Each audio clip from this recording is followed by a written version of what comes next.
Before my family and I migrated to the US, I worked for a multinational pharmaceutical company that produced vaccines.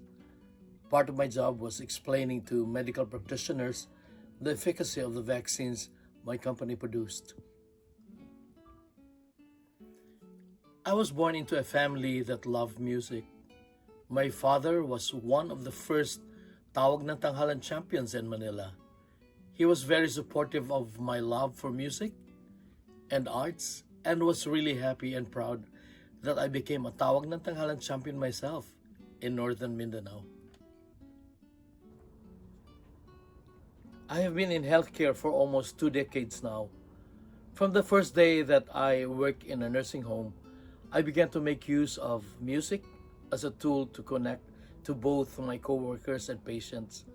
When patients didn't want to do their rehab, I talk and sing to them, and they would allow me to do their rehab.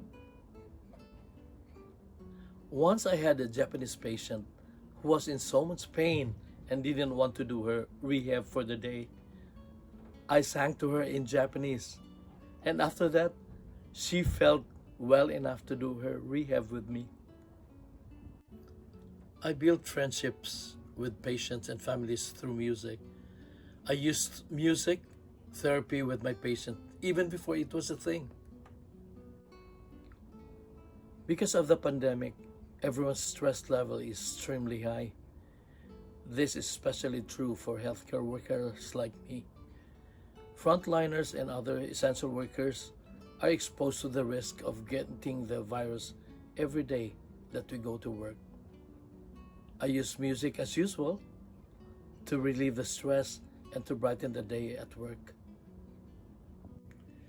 My coworkers and patients appreciate it when I sing to them. Sometimes they even request for me to sing their favorite songs. By the way, one day, one of our top breast cancer surgeons asked me to sing the Star Spangled Banner. I did not know why she did it first, but it turned out that they were looking for someone to sing the national anthem at the Real Bears Fans Wear Pink Day on the October 8th game between the Chicago Bears and the Tampa Bay Buccaneers. They sent the video to the Bears organization, and out of the many healthcare workers, I was chosen. I am happy to represent not just the healthcare workers, but my fellow Filipino Americans. It is a privilege to do something like this to help ease our worries during this pandemic. My thoughts and love go to my fellow healthcare workers, most of whom are Filipinos. My prayers go to the families who lost loved ones to COVID-19. It is my hope that a vaccine and a treatment will be available soon. In the meantime, while we in healthcare take the risk for everyone, please wear a mask in public.